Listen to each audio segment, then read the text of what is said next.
नमस्कार बंधुरा शुभ्राज क्रिएशने सबाइके स्वागत जानिए आबारो एक नतून रेसिपि निये चले एसेछि। और बंधुरा आजकेर रेसिपि सजने डाँटा दिए बाटा माछेर झोल।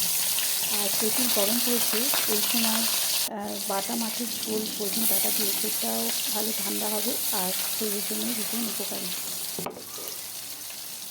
কয়েকটা বাটা মাছ আমি নুন হলুদ মেখে আগের থেকে রেখে দিয়েছিলাম। এখন আমি মাছগুলো সরিষার তেলের মধ্যে দিয়ে ভেজে নিচ্ছি। মাছগুলো ভাজাটা বেশ একটু কড়া করে ভেজে নিতে হবে, নরম হলে কিন্তু ভালো লাগবে না। দেখুন আমি মাছগুলোকে উল্টে পাল্টে লালচে করে ভেজে তুলে নেব।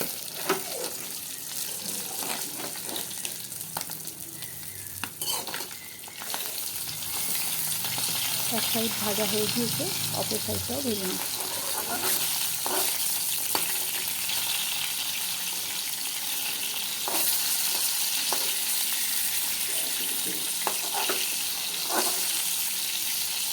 বন্ধুরা আমার মাছগুলো একেবারে ভাজা কমপ্লিট হয়ে গেছে। এখন আমি মাছগুলো উঠিয়ে নিচ্ছি।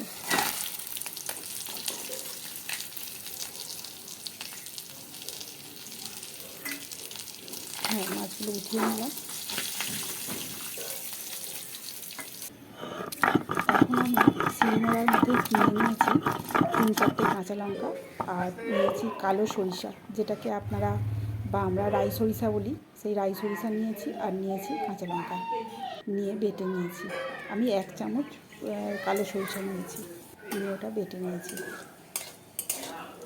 কড়া পরিষ্কার করে নিয়ে আমি ওর মধ্যে দিয়ে দিয়েছি 2 টেবিল স্পুন অয়েল আর দিয়েছি তার মধ্যে 5 ফোড়ন আর দিয়েছি 1টা শুকনো লঙ্কা আমি ফাটিয়ে দিয়ে দিয়েছি। আর যে কাঁচা লঙ্কাগুলো দিয়ে আমি বাটলাম বেটে নিলাম আর কি সরিষাটা, সেটা খুব বেশি ঝাল ছিল না। কেটে দিয়ে পরিষ্কার করে রাখা আলু আমি ওর মধ্যে দিয়ে দিয়েছি। আর আলুগুলো বেশ লালচে করে ভেজে তুলে নিতে হবে। আর আমি আলুর মধ্যে দিয়ে দিয়েছি পরিমাণ মতো হলুদ আর লঙ্কা গুঁড়ো, দিয়ে দিলাম কেটে রাখা সজনে ডাঁটা।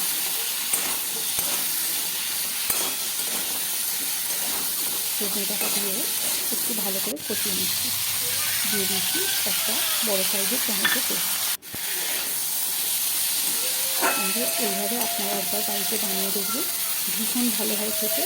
আর আমি কিন্তু পরিমাণ মতো লবণও দিয়ে দিয়েছি। আমি এই সময় ঠিক এই সময় মানে জল ঢালার একটু আগে আমি দিয়ে দিলাম সরিষা বাটা। সরিষা বাটা দিয়ে আমি অল্প ভেজে নেব। ভেজে নিয়েছি, এবার আমি জল ঢেলে দিলাম।